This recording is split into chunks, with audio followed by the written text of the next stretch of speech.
Nathaniel Franks of the University of Arkansas is an unusual student, citizen, and athlete. For openers, he had a rather intimidating double major, chemistry and physics, and a grade point average of 3.75. And if that's not enough, he was graduated this past December after only 2.5 years. For balance, on a Chancellor Scholarship, he participated in the Classics in Greece and Turkey summer program and studied the healing sanctuary of Asclepius at Epidaurus, and because of his interest in weapons, the armor dedications in the Olympia Museum. In learning of Nathaniel's diverse set of interests, it's not surprising that he doesn't compete in only one sport. He does 10, the decathlon. He chose Arkansas because of its championship tradition in track and field. His commitment to absolute excellence in everything he undertakes is exemplified by his work ethic and the influence that effort has on the rest of the team. Last year, he helped the team claim the SEC Triple Crown, cross country, and both the indoor and outdoor championships, while finishing second to Florida in the national championships. Much of Nathaniel's experience has been in the broader world. He earned an Alexander Hamilton Friends Association scholarship, a global initiative that includes a 4-year leadership development component. And as a part of this, he taught a 6th grade class in Guatemala. He studied Arabic and volunteered at a camp run by the Lebanese Society for Educational and Social Development.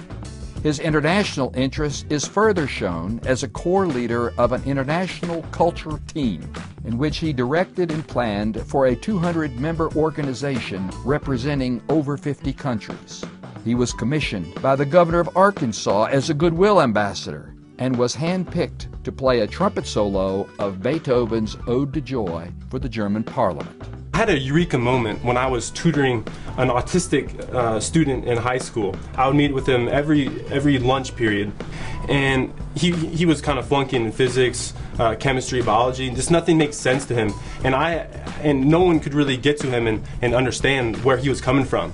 And so then one time I took out a book of rocks, and he started telling about all these gems and going to South Africa and digging diamonds, and he knew about all these different kind of geodes. And when I found that part of his life that had been so important to him, this is a bond. This bond was formed in between us.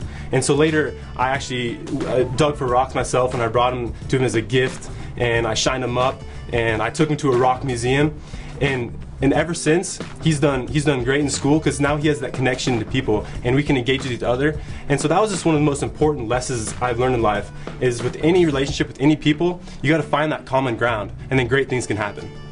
At home, he keeps on giving. One of his coaches said that Nathaniel's great attribute is his upbeat, bright, and optimistic personality. People of all walks gravitate to him. I've never witnessed an individual with so much enthusiasm and zest for life. He's made it clear to me that we can give more of ourselves for the benefit of others. When you're young, people invest in you, and then later, when good things happen to me, for example, I need to invest back in other people. Please welcome a true Renaissance man, Nathaniel Franks of the University of Arkansas. Wow, I'm so humbled to be here today. First, I'd like to say thank you to my father of the track and field family, Coach Chris Bucknam, and also my family in the back here, my beloved mother and father, that throughout my entire life challenged me. And I'd like to actually share a short vignette about how they challenged me from a very young age. I grew up on a farm, and when I didn't have a sport event that day, they didn't just want a couch potato sitting around home. So they came to me and they said, Nathaniel, I don't want you just watching Winnie the Pooh all the time. If you're not going to play a sport today, I really need you to run the driveway. And so you think, I think, the driveway, that's pretty easy. Well, we lived up on the top of this hill, and it was about 1/4 mile long, with about 30% gradients. And when I was 7 years old, there was no way I could run that. But they challenged me to do it. So first I started walking it. Then I started running from lamp to lamp along the road. And then when I finally did it, that wasn't even enough. My mom gave me a 2-gallon jug of goat milk and cream that I had milked and said, run the hill until it turns into butter. And so I did do that. But see, these challenges are what really make me thrive. And there are so many other challenges out there that really sports can solve.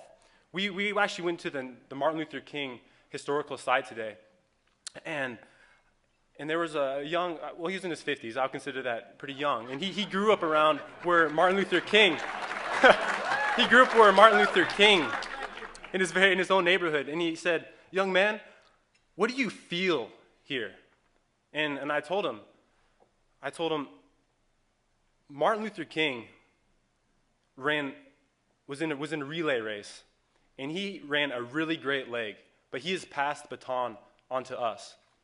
And I think in sports, we have a big mission out there, and with that mission, we can change the world. We look at segregation, for example, that we learned a lot about that today, and we can look at Jesse Owens, we can look at Jackie Robinson, we can look at even Coach John Wooden, and Coach Wooden, for example, he would not play against a team that refused to play against a team with African Americans.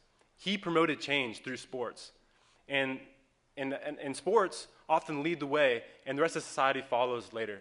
And so Martin Luther King Jr. had a dream, and I think we have a dream, everyone in here, with Athletes for a Better World, and our dream is that sports will be more than just about winning the game. And sports do a great thing for the world, and athletes do a great thing for the world. And I think we shall overcome. Thank you. Thank you.